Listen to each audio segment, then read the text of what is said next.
Yeah, it was a hard-fought battle from start to finish. First Big Ten game, and they came out swinging. The whole game was a dogfight, and I think that's why there was just so much emotion poured into it. Did you get extra, because of what their fan, the fan interaction of them, and all the talk about the start of a rivalry and all that stuff? How much extra did that pour into it? I'm sure it poured in a little bit extra. I mean, we took it, just another game on our schedule. We prepared the same exact way. We came out and we said all week our execution was going to beat their hype. I think at the end of the day, that's what happened. We just executed when it mattered. You guys were able to kind of hold the 4 or 5 interceptions during the game. So you're standing there on the sideline watching the offense do that final drive. When they're marching down the field, what's going through your mind? Yeah, as soon as Gino caught that first long pass and started running, I was like, man, we might win this game. And whenever it hacks your quarterback, and you got playmakers like Gino, Jesse James, and Deshaun Hamilton, anything can happen. Mike, you guys struggled to create turnovers to this point. What was the difference in this game? I think we've been doing the right thing all 3 weeks. Finally it just kind of broke the ice, and then it started rolling. I don't think we changed anything. We just kept communicating and doing what we've been doing. Can you speak to the importance of it in a tight game like this where the offense took a while to get clicking? Yeah, definitely. It was big today just because we needed all the help we can get on offense.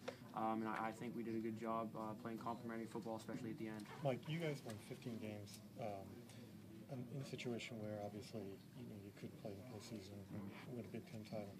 This being the first game after being declared bowl eligible again, does it feel a little different than the last 2 years of the kind of wins that you guys have? Not too different, honestly.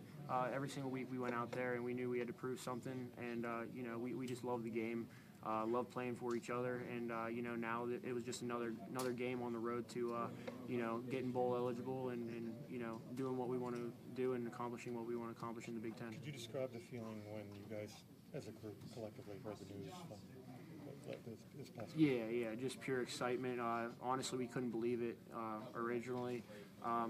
Jesse Della Valle, my roommate, told me, and I really, I was like, really? Because I didn't believe everything was taken away just like that.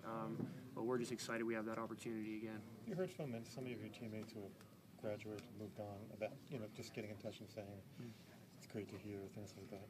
Yeah. Actually, Mike Maudie texted me this week and said it was just, unbelievable that we had that opportunity again and, to make the most of it. So that was probably the one guy that really stood out to me this week that reached out. Mike, how much of those guys in the middle, Zettel and Johnson, freed up those linebackers to make plays on guys like Paul James? Yeah, definitely. Those guys create havoc all day. I think, Zettel tore it up again today, had a few tackles for loss, a couple sacks. And, he's just so quick in there, and same with Austin, and they just create problems for teams, and we really just have to clean up his linebackers. As a defensive player, what's it sort of like to have a quarterback the other side like Hackenberg, where things can be going so wrong for you the entire night there, and you're still a chance at it? Yeah, that's the great thing about having a quarterback like him on your team. He gets hit all night, he gets pressured all night, and he stays composed, and, whenever it comes down to it, you trust him to make the play, and he always does. What's his personality like?